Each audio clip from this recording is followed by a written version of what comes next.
Villa ये साबित करना चाहती थी कि उसके सामने रखी चीनी मिट्टी की गुड़िया में जीवन है, इसलिए उसने पहले गुड़िया के चारों ओर चाक से एक घेरा बनाया और फिर उसके कान के पास झुककर कुछ शब्द फुसफुसाए। सब कुछ तैयार होने के बाद दोनों कमरे से बाहर चले गए और दरवाजा बंद कर दिया।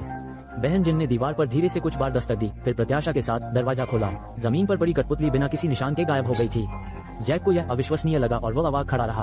अब उन दोनों को पूरी तरह से विश्वास हो गया कि जिम की आत्मा गुड़िया में रहती है। शाम को जब सिस्टर जिन ने गुड़िया को सोने से पहले कहानी सुनाई तो उसने जैक के साथ आराम करने की योजना बनाई। हालांकि जैसे ही उन्होंने लाइट बंद की, उन्हें बाहर से तेज संगीत सुनाई दिया, इसलिए वे जांच करने के लिए जल्दी से लिविंग रूम में चले गए। गुड़िया जो पहले बिस्तर पर थी, कुर्सी पर दिखाई दी और फोनोग्राफ संगीत बजा रहा था, मानो उसे जैक और सिस्टर जिन के साथ होने से जलन हो रही हो। जैक ने गुड़िया की आंखों में देखा और डर की भावना महसूस की, इसलिए उसने सिस्टर जिन को जल्द से जल्द इस अजीब जगह को छोड़ने की सलाह दी। लेकिन बहन जिन ने गुड़िया की देखभाल करने के लिए रुकने पर जोर दिया, इसलिए जैक को उसे सच बताना पड़ा। पता चला कि 20 साल पहले जिम के जन्मदिन पर एक छोटी लड़की उसके साथ खेलने आई थी और तब से कभी घर नहीं लौटी। बाद में लड़की का शव जंगल में मिला और उसकी खोपड़ी भी कुचली हुई थी। जब पुलिस जिम से पूछताछ करने आई तो विला में भयंकर आग लग गई और जिम की आग में जलकर मृत्यु हो गई, जिसका अर्थ है कि गुड़िया में मौजूद आत्मा संभवतः एक बुरी आत्मा है। ये सुनकर सिस्टर जिन को लगा कि यह सिर्फ अफवाह है। उसे विश्वास था कि गुड़िया उसे कभी नुकसान नहीं पहुंचाएगी। अगले दिनों में सिस्टर जिन ने गुड़िया की अच्छी तरह से देखभाल की, लेकिन उस दिन विला में एक बिन बुलाया मेहमान आया। वो आदमी सिस्टर जिन का पूर्व प्रेमी था, जिसने उसके साथ दुर्व्यवहार किया था।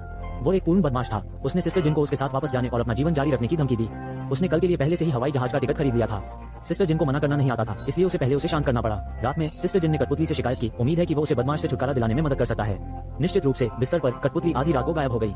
उसके पूर्व प्रेमी के सिर पर खून टपक रहा था और उसका सामान मरे हुए चूहों से भरा था। सिस्टर जिन ने कुर्सी पर कठपुतली को देखा और जान गई कि यह सब उसी ने किया है, लेकिन पूर्व प्रेमी ने जोर देकर कहा कि यह सिस्टर जिन थी जो उससे बदला लेना चाहती थी और दोनों ने असहमति के बाद बहस करना शुरू कर दिया।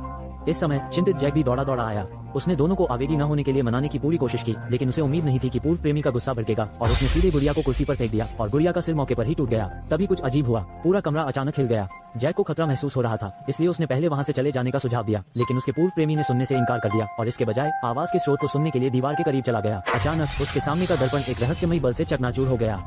विशाल प्रभाव बल ने उसे सीधे उड़ा दिया। फिर एक नकाबपोश आदमी दीवार से रेंग कर बाहर आया। जाहिर है यह आदमी जिम था। ये पता चला कि वो उस साल आग में नहीं मरा था। 20 साल तक सूरज को देखे बिना दीवार में रहने के बाद जिम ने अपने पूर्व प्रेमी को सभी के विरोध के बावजूद जमीन पर धकेल दिया जब उसने अपनी गुड़िया को नष्ट कर दिया। फिर उसने मौके पर ही बदमाश को मारने के लिए पास के सिरेमिक टुकड़ों का इस्तेमाल किया। ये देखकर सिस्टर जिन और जैक भागने की जल्दी में थे, लेकिन विला की दीवारें रास्तों से भरी हुई थी और चाहे वे कैसे भी भागें, जिम हमेशा उन्हें ढूंढ लेता। घबराहट में दोनों एक गुप्त मार्ग में भाग गए और गलती से जिम के निवास की खोज कर ली। बिस्तर पर सिस्टर जिन की खोई हुई लाल पोशाक थी। तभी उसे एहसास हुआ कि जिम चुपके से उस पर जासूसी कर रहा था। इस समय जैक को गुप्त कमरे से बाहर निकलने का रास्ता मिल गया। दोनों भागने ही वाले थे कि अचानक जिम उनके पीछे आ गया। वो इतना ताकतवर था कि उसने डंडे से जैक को बेहोश कर दिया। ये देखकर सिस्टर जिन ने भाग निकलने के लिए अफरा तफरी का फायदा उठाया। इस समय पीछे से जिम की आवाज आई और उसने सिस्टर जिन को धमकी दी कि अगर वो चली गई तो वह जैक को मार देगा। ये सुनकर सिस्टर जिन को फिर से विला में लौटना पड़ा। उसने खुद को बचाने के लिए चुपके से एक आम पेचकस उठा लिया। जिम को अपने करीब आते देख सिस्टर जिन ने अचानक उस पर चिल्लाया। जिम, जिसकी मानसिक क्षमता केवल 8 साल की थी, को तुरंत झटका लगा और वह एक बच्चे की तरह आज्ञाकारी ढंग से बिस्तर पर लेट गया। जब सिस्टर जिन जाने वाली थी तो जिम ने बिस्तर पर जाने से पहले सिस्टर जिन से पूछा। सिस्टर जिन ने कहा कि वह उसके पेट के निचले हिस्से को ठीक नहीं कर सकती और फिर एक पेचकस से उसके पेट में वार किया। जिम उत्तेजित हो गया और उसने सिस्टर जिन को दीवार पर फेंक दिया। फिर उसका गला कसकर बंद कर दिया गया। जब उसका दम घुटने वाला था तो सिस्टर जिन ने उसे फिर से चाकू मारा। जिम जमीन पर गिर गया और विरोध करने की क्षमता खो दी।